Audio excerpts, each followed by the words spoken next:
সবাইকে স্বাগত জানাচ্ছি। আমি ফিরোজ তোহা। শুরুতেই সংবাদ শিরোনাম জানিয়ে দেব এই মুহূর্তে হাতে পাওয়া সর্বশেষ গুরুত্বপূর্ণ আপডেট বাংলা সংবাদ। শুরুতেই থাকছে খালেদার জানাজায় বিপুল উপস্থিতি বিএনপি নির্বাচনে জোয়ার এনেছে।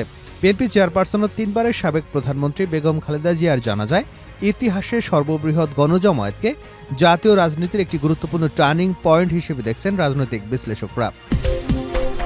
এবারে জানাবো, যতই ষড়যন্ত্র হোক ঐক্যবদ্ধ নতুন বাংলাদেশ আমরা গড়বই, এমন অঙ্গীকার ব্যক্ত করেছেন পিরোজপুর 1 আসনের জামায়াত ইসলামের মনোনীত সংসদ সদস্য প্রার্থী সাবেক বিজয়নগর উপজেলা পরিষদ চেয়ারম্যান মাসুদ সাঈদী। এদিকে তাসনিম জারাকে পাঠানো ক্রাউড ফান্ডিংয়ে টাকা ফেরত চাচ্ছেন অনেকেই। জাতীয় নাগরিক পার্টি এনসিপি থেকে পদত্যাগ করে ত্রয়োদশ জাতীয় সংসদ নির্বাচনে ঢাকা 9 আসন থেকে স্বতন্ত্র প্রার্থী হিসেবে মনোনয়নপত্র জমা দিয়েছেন তাসনিম জারা। যাচাই বাছাই শেষে গতকাল দুপুরে তার মনোনয়নপত্র বাতিল ঘোষণা করা হয়।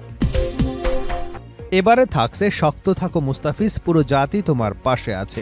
ভারতীয় ক্রিকেট বোর্ড বিসিসিআইয়ের নির্দেশে মুস্তাফিজুর রহমানকে আইপিএল স্কোয়াড থেকে বাদ দিয়েছে কলকাতা নাইট রাইডার্স, জানিয়ে বিশ্ব ক্রিকেট আঙ্গনে সমালোচনার ঝড় বইছে। এবারে থাকছে 21 বছরের মধ্যে অস্বাভাবিক আবহাওয়া। তাপমাত্রা কমে রাজধানীর শীতের প্রকোপ আরও বেড়েছে। ঘন কুয়াশার কারণে দিনের বেলায় সূর্যের আলো বেশিক্ষণ স্থায়ী হচ্ছে না, ফলে দিন ও রাতের তাপমাত্রার পার্থক্য কমে শীত অনুভূত হচ্ছে আগের চেয়েও বেশি। আবহাওয়া অধিদপ্তর বলছে, গত 21 বছরের ইতিহাসে এবারের মতো দিন এবং রাতের তাপমাত্রার এত পার্থক্য আর কখনো দেখা যায়নি। এবং সর্বশেষ জানাবো আন্তর্জাতিক সংবাদ। যুক্তরাষ্ট্রে মাদুরোকে জিজ্ঞাসাবাদ করা হচ্ছে। ভেনেজুয়েলার প্রেসিডেন্ট নিকোলা মাদুরোকে যুক্তরাষ্ট্রের নিউ ইয়র্ক শহরে ব্রুকলিনে অবস্থিত মেট্রোপলিটন ডিটেনশন সেন্টারে নেওয়া হয়েছে। যুক্তরাষ্ট্রের কয়েকটি সংবাদ মাধ্যমে প্রকাশিত খবরের বরাত দিয়ে মাদুরোকে এমডিসিতে নেওয়ার বিষয়টি জানিয়েছে বিবিসি।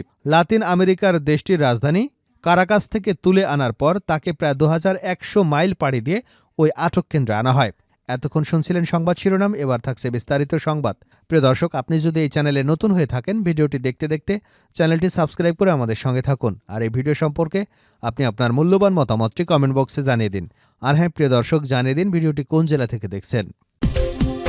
খালেদার জানাজায় বিপুল উপস্থিতি বিএনপি নির্বাচনে জোয়ার এনেছে। বিএনপি চেয়ারপারসন ও 3 বারের সাবেক প্রধানমন্ত্রী বেগম খালেদা জিয়ার জানাজায় ইতিহাসের সর্ববৃহৎ গণজমায়েতকে জাতীয় রাজনীতির একটি গুরুত্বপূর্ণ টার্নিং পয়েন্ট হিসেবে দেখছে রাজনৈতিক বিশ্লেষকরা। তাদের মতে এই বিপুল মানুষের উপস্থিতি শুধু আবেগের বহিঃপ্রকাশ নয়, বরং আসন্ন জাতীয় সংসদ নির্বাচনে ভোটের অঙ্কে বাস্তব প্রভাব ফেলতে পারে।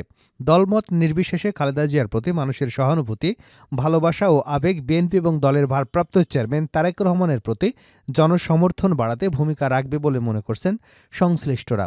বিশ্লেষকদের ভাষ্য, দীর্ঘদিনের রাজনৈতিক সংকট, আন্দোলন, দমন-পীড়নের প্রেক্ষাপটে খালেদা জিয়ার জানাজায় মানুষের স্বতঃস্ফূর্ত অংশগ্রহণ বিএনপিকে নতুন করে জনমনে জায়গা করে দিচ্ছে। বুধবার বিকাল 3টার দিকে রাজধানীর মানিক মিয়া এভিনিউতে অনুষ্ঠিত জানাজায় অংশ নেন কোটিরও বেশি মানুষ। জাতীয় সংসদ ভবনের দক্ষিণ প্লাজার মূল মাঠ, মানিক মিয়া এভিনিউ, খামারবাড়ি মোড় থেকে ফার্মগেট হয়ে কাউরান বাজার পার হয়ে প্রায় শাহবাগ বিজয় সরণি হয়ে আগারগাঁও পর্যন্ত সড়ক জুড়ে কাতারবদ্ধ হয়ে জানাজায় অংশ নেয় সাধারণ মানুষ।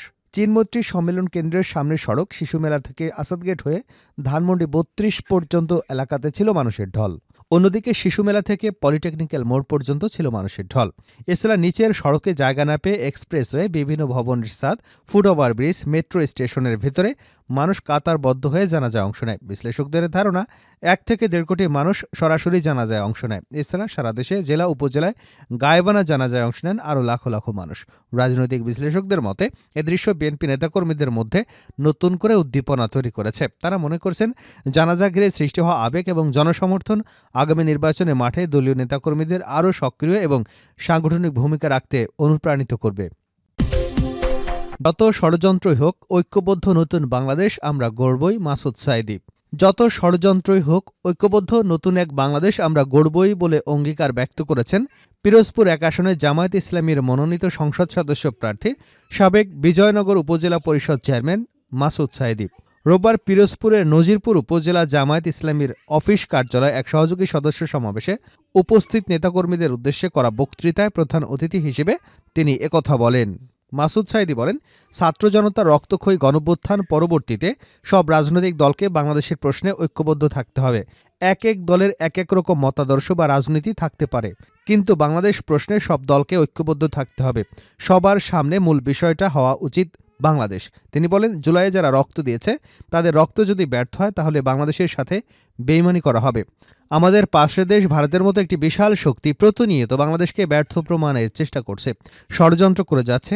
যতই ষড়যন্ত্র হোক, ঐক্যবদ্ধ নতুন এক বাংলাদেশ আমরা গড়বই ইনশাআল্লাহ। জামায়াতের এই হেভিয়েট প্রার্থী আরও বলেন, বাংলাদেশ জামায়াত ইসলামী শান্তিপূর্ণ স্থিতিশীল এক বাংলাদেশ দেখতে চায়, শুধুই সমৃদ্ধিশীল এক বাংলাদেশ দেখতে চায়। দীর্ঘদিন ধরে আমাদের প্রিয় এই দেশে অস্থিরতা সৃষ্টি করে রাখা হয়েছে, তাই একটি কল্যাণময় রাষ্ট্র গঠনের মাধ্যমে সমাজে শান্তি ফিরিয়ে আনতে সবাইকে একসাথে কাজ করতে হবে।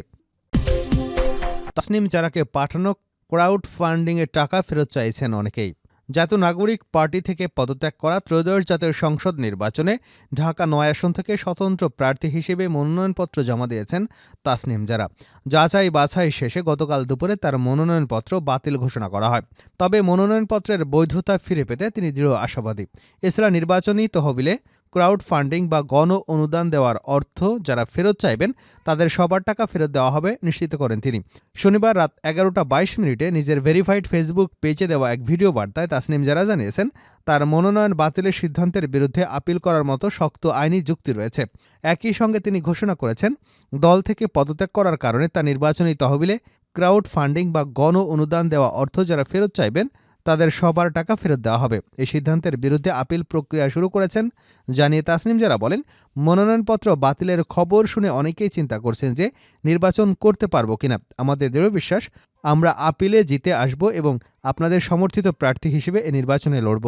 নিজের আইনজীবীর বরাত দিয়ে তিনি আরও বলেন, আপিলে বলার মতো শক্ত যুক্তি এবং অতীতে নজির রয়েছে।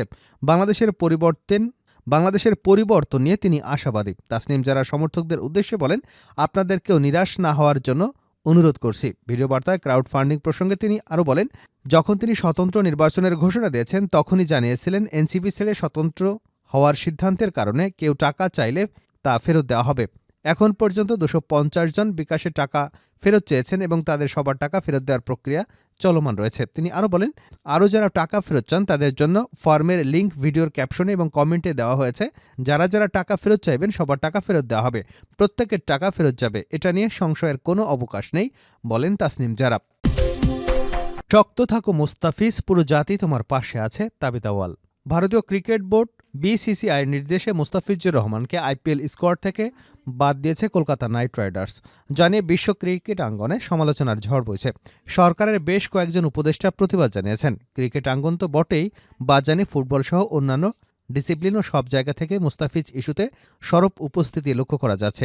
তারই ধারাবাহিকতায় মুস্তাফিজের পাশে দাঁড়ানোর কথা বলেছেন বাংলাদেশ ফুটবল ফেডারেশনের সভাপতি তাবিথ আউয়াল। খেলাকে রাজনীতির সাথে মেলানোর এমন কার্যক্রম বন্ধের আহ্বান জানিয়েছেন বাফুকের এই সভাপতি। রোববার নিজের ভেরিফাইড ফেসবুক পেজে দীর্ঘ এক স্ট্যাটাসে তাবিথ আউয়াল লিখেছেন, কলকাতা নাইট রাইডার্স তাদের দলের জন্য মুস্তাফিজুর রহমানকে নির্বাচন করা সত্ত্বেও কেবল রাজনৈতিক চাপের কারণে তাকে আইপিএল 2026 থেকে বাদ দেওয়া হয়েছে জেনে আমি অত্যন্ত হতাশ। তিনি বলেন, মুস্তাফিজ একজন বিশ্বমানের অ্যাথলেট, যিনি নিজের দক্ষতা এবং পারফরম্যান্স দিয়ে সেখানে জায়গা করে নিয়েছিলেন। শুধুমাত্র তার জাতীয়তার কারণে তাকে লক্ষ্যবস্তু করা একজন খেলোয়াড়ের প্রতি বিচার এবং অসহিষ্ণুতার চরম বহিঃপ্রকাশ, যা ক্রিকেটের মতো জেন্টেলম্যানস গেমে মোটেও কাম্য নয়। আমি ভারতীয় কর্তৃপক্ষ এবং বিসিসিআইয়ের প্রতি আহ্বান জানাই, খেলাধুলাকে রাজনীতিকরণ করা থেকে বন্ধ করুন। তাবিথ আউয়াল বলেন, খেলাধুলার অসীম শক্তি আছে বিভেদ ভুলে মানুষকে এক করবার। একে বিভাজনের হাতিয়ার হিসেবে ব্যবহার না করে আসুন একে পারস্পরিক বোঝাপড়া বা শ্রদ্ধা তৈরির মাধ্যম হিসেবে ব্যবহার করি। মুস্তাফিজের পাশে থাকার কথা জানিয়ে তিনি বলেন, শক্ত থাকো মুস্তাফিজ, পুরো জাতি আজ তোমার পাশে আছে।